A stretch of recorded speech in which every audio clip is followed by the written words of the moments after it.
Nang bilyari, may sambot. Eh ako tanggap na nga.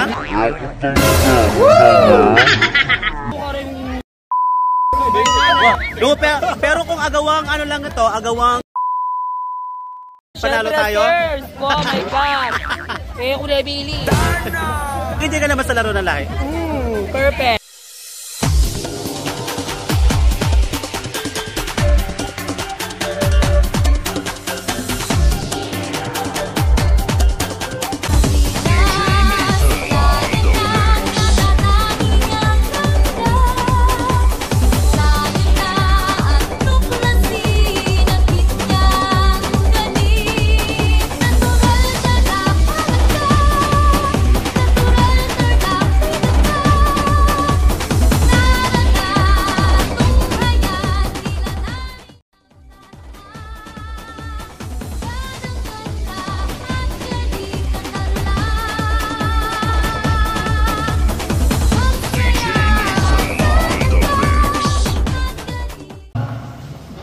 Ang kahalagahan ng laro ng mga unang Pilipino na ginawa nila dati.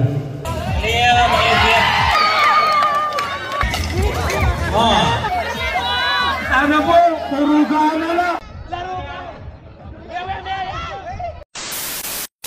What's up mga kapasenyos? Day 4 na ng ating Angat Kapas Vlog Making Challenge 2024. Papunta na ako sa plazuela ng Santo Rosario kung saan dito gaganapin ang palaro ng lahi. Part pa rin ito ng ating 2024 Kapas Cultural Annual Celebration. Kaya naman sa buong organizing committee, kudos sa inyo na isinali ninyo ang palaro ng lahi sa ating celebration. Ang layunin ng larong ito ay upang ibalik muli ang mga pamanang laro ng ating mga ninuno. Kasi ang mga kabataan ngayon ay lulong sa kanilang gadgets, cellphone at computer. Pero bago yan mga kapasenyos, ano nga ba ang ibig sabihin ng laro ng lahi? Ang larong lahi o katatubong laro o larong kalye ay mahalagang simbolo ng ating pagiging Pilipino. Dito unang dali ng ating pakikipagkapwa, natutong mag-isip at gumawa ng desisyon na alam natin makakabuti para sa atin. Ilan sa mga halimbawa nito ay patintero, agombuko, palo sebo, pukpok palayok at hilaang lubid, luksong tinik at iba pa. So mga kapasenyo, anong laro ng lahi ang na-enjoy mo nung bata ka? I-comment mo nga yan sa ating comment section. Hello Tarlac, hello Kapas, hello Kapasenyo. So nasa day 4 na tayo ng ating Kapas Annual Cultural Celebration dito sa bayan ng Kapas. Ayan. So saksihan natin ang mga palaro ng lahi mamaya. So guys, sabay-sabay natin saksihan ang mga kaganapan dito sa ating bayan ng Kapas. So welcome sa ating Kapas Annual Cultural Celebration 2024. Yang hindi kaya kay Kapitan Solomon, yung masipag na kapitan ng sa Barangay Santo Rosario. Kapitan, ano nga sabi mo kay palaro ng lahi? Para sa akin okay yan, masaya. At toldo, may kumpisang 5, ang kayan 10. Kung ano pong burita mo, sayang binyanan ni kakatamo mayor. Nung panahon po, ganyan meron. Ano po yung nilalaro nyo noon? Ayun sa amin noon, parang may sayaw din yun. Kaya lang, ibang model yung mga sayaw. Iba yung pagkilos-kilos, tapos ikutin mo yung batang kamukha mo. Diba? Uso nun yun. Ngayon wala na Kaya ganyan pa lang. Diba? Kaya maganda pa rin yung una. Tsaka yung mga bata noon, naka-disiplina sa mga magulang. Ngayon, problema, mga bata. Kaya kailangan pa rin ng gabay ng magulang. Gabay ng magulang. Diba? Kaya at least, tuloy-tuloy, masaya. Thank you po. Okay, thank you po rin. So guys, ngayon kasama ko si Kagawad Charmaine Santos, isa sa mga SK Kagawad ng Santo Lucia. Hello SK. Hello po. Ayan so anong masasabi mo na may ganitong palaro ang ating mayor, kagaya ng palaro ng lahi?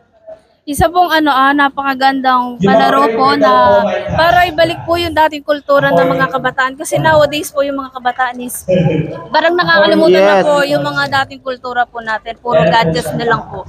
So parang advantage din po na merong ganitong palaro. Florence po. Taga saan? Maruglo. Maruglo. Ilang taon?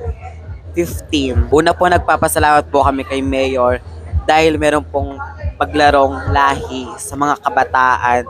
Nagpapasalamat po kami sa kanya dahil binigyan niya po kami ng ganito. Te, nanong papelong mo kanita? Karen laro ng lahi. Patintero, Chinese garter, tsaka tumbang preso. Ang unang laro natin ay patintero. Alam nyo ba kapasenyo, ang larong patintero ay hango sa salitang Espanyol na tinte. Ang ibig sabihin ay tinta o ink. Ang patintero ay kilala rin sa tawag na harangang taga or tubigan.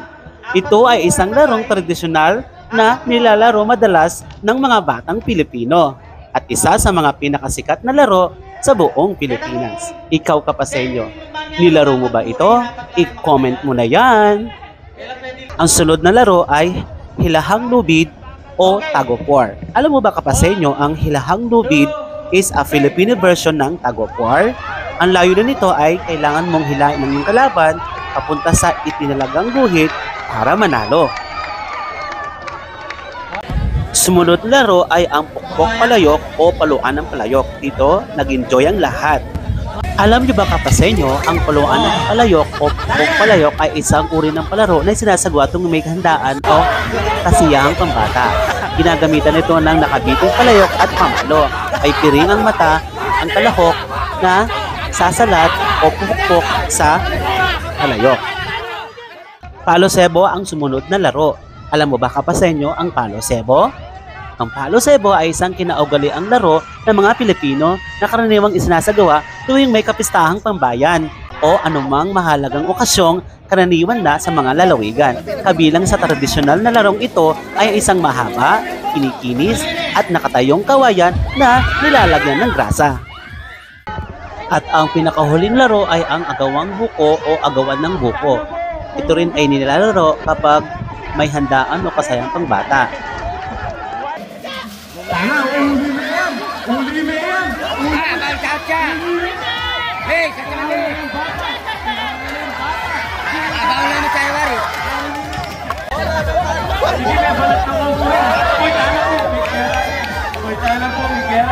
Sige, atas Valerio, atas